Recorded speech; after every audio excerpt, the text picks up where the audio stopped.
developing countries and to deliver on the climate finance goal of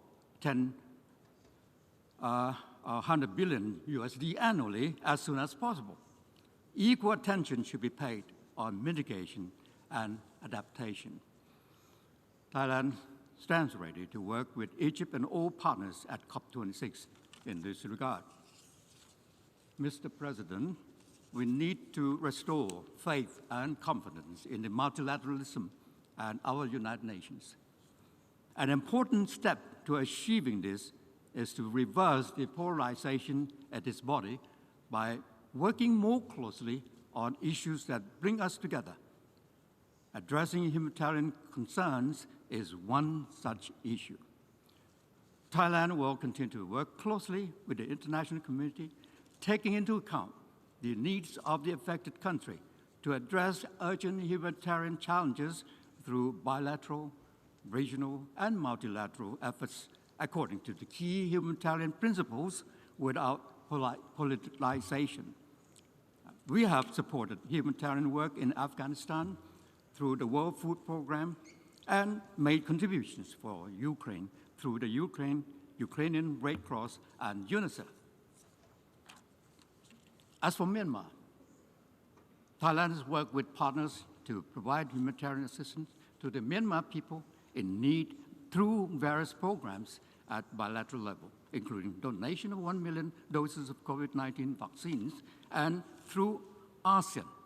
Financially, financial contributions were also made to support the work of international organizations such as UNICEF, WHO, WFP, and ICRC.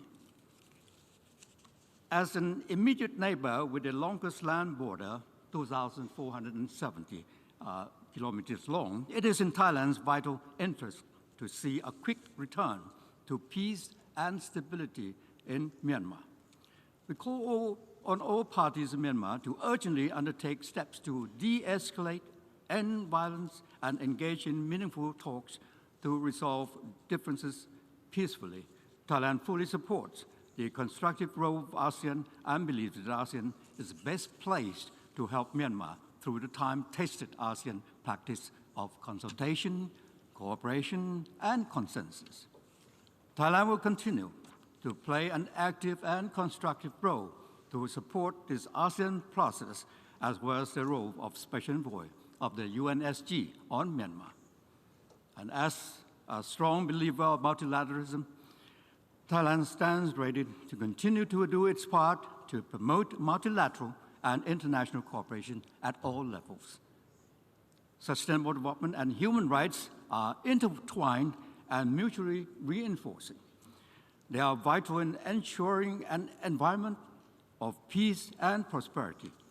Thailand hereby presents candidacy for the UN Human Rights Council, HRC, membership for the term 2025 to 2027. And if elected, we can help strengthen the Council and its mechanism to reach out to those vulnerable and those furthest behind, and to bring meaningful and real positive changes on the ground.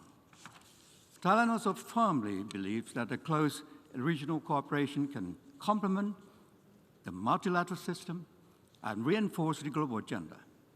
This year, Thailand plays host to Asia-Pacific Economic Cooperation, or APEC, meeting under the theme of Open, Connect, and Balance. Such theme signifies the willingness to embrace every opportunity, connect in all dimensions, and balance in all aspects. This highlights Thailand's commitment in promoting multilateral cooperation that will hopefully lead to a more balanced and sustainable development after the COVID-19 pandemic. We look forward to welcoming the world leaders to Bangkok in November, as Thailand is fully open and ready to welcome visitors once again.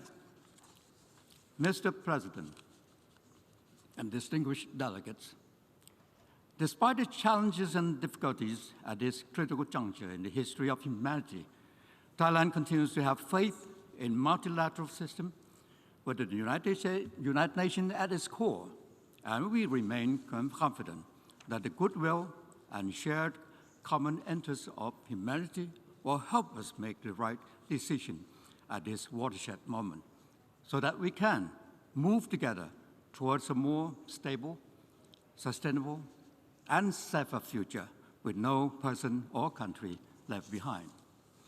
Now, let me add this very brief account to the end of my statement. A few days ago, a sentiment was expressed by the EU foreign policy chief when he said, "Don't rule out the possibilities of the use of nuclear weapons at the Ukraine crisis."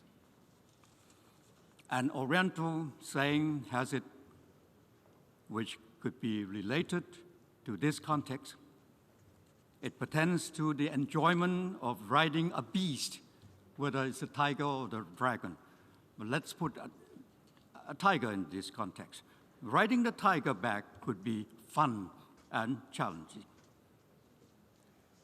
But no one could enjoy riding its back with no end in sight. The question is how to dismount with safety without killing the tiger. Certainly, the question of how to is daunting.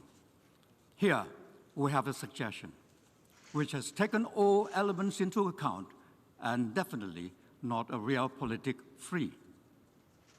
A possible breakthrough could be apparent during the month of November, as the third week of the penultimate month of the year offers a golden opportunity for all super stakeholders of the Ukraine crisis to assemble at 3 venues in South Asia as legitimate participants.